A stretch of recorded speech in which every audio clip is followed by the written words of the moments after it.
is your text for the sermon? My definition of preaching is expository exaltation. And that word expository means that the sermon is always manifestly trying to bring meaning, the meaning of the author and God, the reality, out of the text. So we have to have scripture.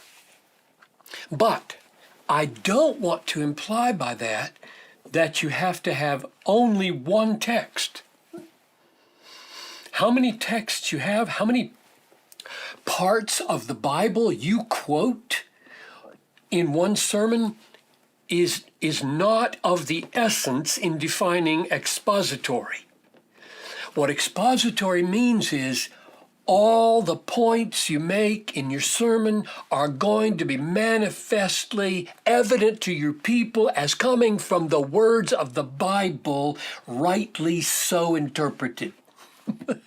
They're going to see in the text, if you have 5 texts to build your sermon around, they're going to see all those texts with such clarity that when you draw truth out of it, they're nodding their head and saying, yep, that's in the text there. I see where he's getting that. So in choosing texts to be expositional, don't hear me saying, got to have one text, which means, by the way, I do believe in the legitimacy of topical sermons. By that I mean a sermon on hope, series on hope, series on heaven, a sermon on marriage, sermon on election, and a sermon on predestination, sermon on government and faith. I believe in topical messages, but what I don't believe in is filling up those messages with your ideas. You fill up those messages with passages of Scripture rightly explained and woven together in a clear pattern so that people can see, yep, those points are coming from the Bible. Now, having said that, I do think that as a general rule, you would do well as a preacher to have one main text for a sermon. I say in general. And the reason I say that in general is your people will have the sense our feet are on firmer ground here if our pastor lingers a long time explaining the flow of one text than if he's jumping around more briefly saying, this is what that text means and this is what this text means. They might see it, but their confidence level that we're getting a careful reading of those texts is not as high as if you linger over a text and show them in its wider connections here how the text actually makes the points that you are getting. So I do think it's a good thing to have one text usually while you draw in other parts of Scripture for elucidation and confirmation of what you're seeing there. How long should a text be for a sermon? Like a chapter long, a half a verse, a paragraph, a book?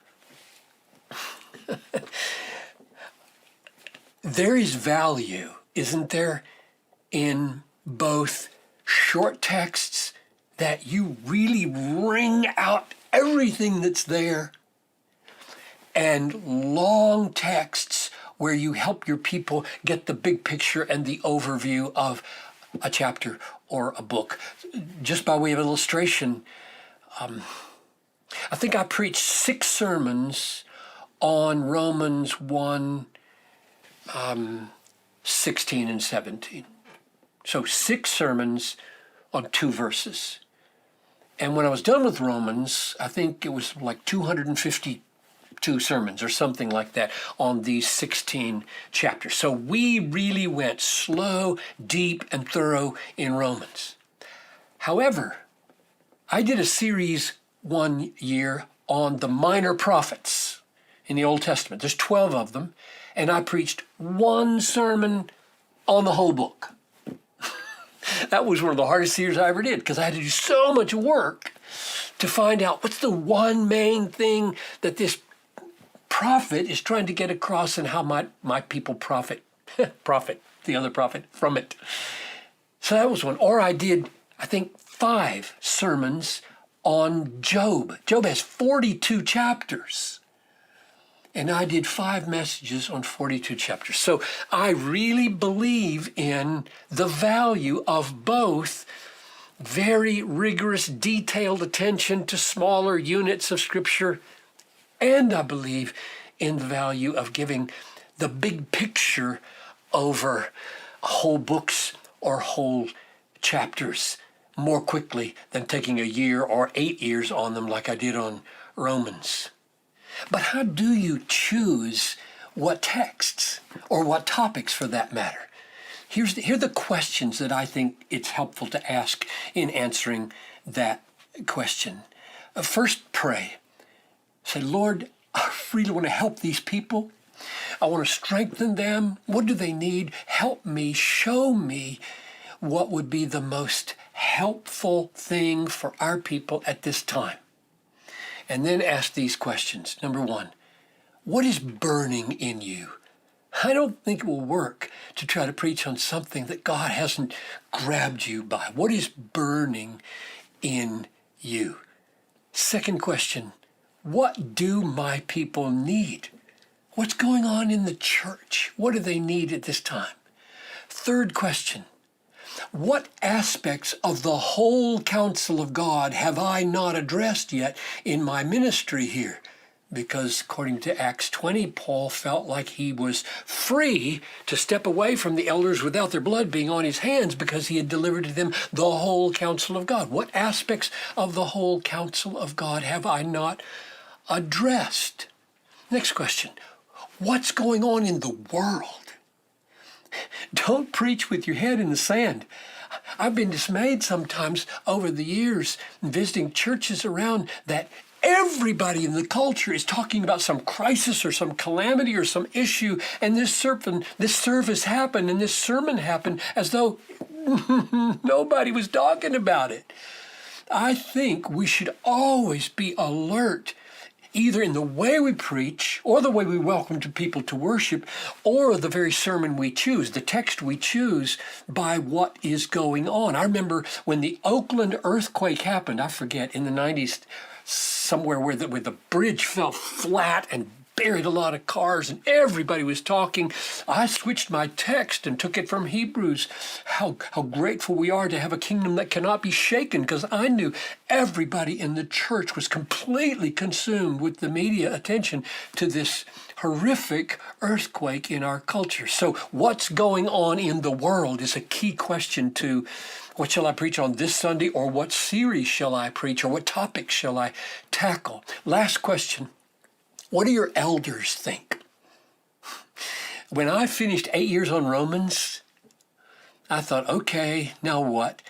And I had a huge trust in the eldership in those days, and I went to them and I said, I'd like to poll you. I want you to write down, secret kind of ballot. I want you to write down what you think I should tackle next. Topic, book, you name it. I'll collect them all together and see what God says to us through that. And interestingly enough, they said, how about choosing one of these 3? I mean, that was the way I summed it up. Marriage series, Gospel of John, Book of Genesis. And that's the way I ended my ministry. I did a series on marriage, and then I began to preach through John and got through chapter 14. So I would say it's really important that along the way, as you feel your elders have matured to counsel you in this way, take them into account and see what they think the church needs. Finally, I would recommend that the staple of your preaching over the years be working through books. Just going verse by verse, taking a verse at a time, or a paragraph at a time, or a chapter at a time, but the staple of your preaching be working through books mingled with seasonal breaks and topical breaks as you discern the church needs. And here are the reasons for why I think making that the bread and butter of your preaching life is wise. Number one, it really does lift a burden off of you and makes things easier in a sense, because you don't have to decide every week, what are my texts going to be? What am I going to preach on? It's set for you right there. It does lift a huge burden, but secondly, it adds a burden. It does, because this is good. It means you're going to have to tackle issues you would not otherwise tackle. You can't skip a text without telling your people, I'm skipping the text because I don't know what it means, which is okay if you don't know what it means, but you don't have the luxury of just jumping around.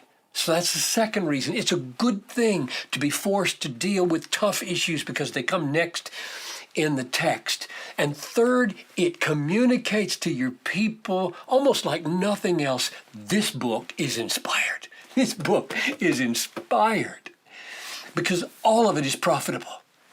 And so you're going to show them that you believe it's all profitable because it's inspired by taking it a text at a time and skipping nothing. And the fourth reason it's valuable is because it keeps you from riding hobby horses. And it helps protect your people from thinking he just rides his own hobby horse all the time, when in fact, no, you don't. You take the texts as they come because you think the whole counsel of God is important for this people. And the last reason I think it's good to have the bread and butter be working through books is because it helps your people get the framework of a book, the framework of a big chunk of Scripture. It gets rock under their feet, firm to stand on when you work with them through lengthy passages of Scripture.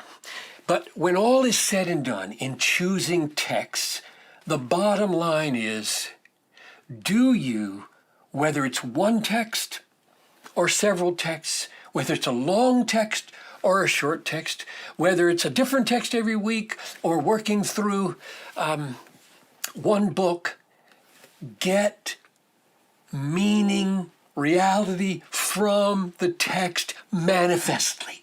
Let your people see that all your points come from biblical words.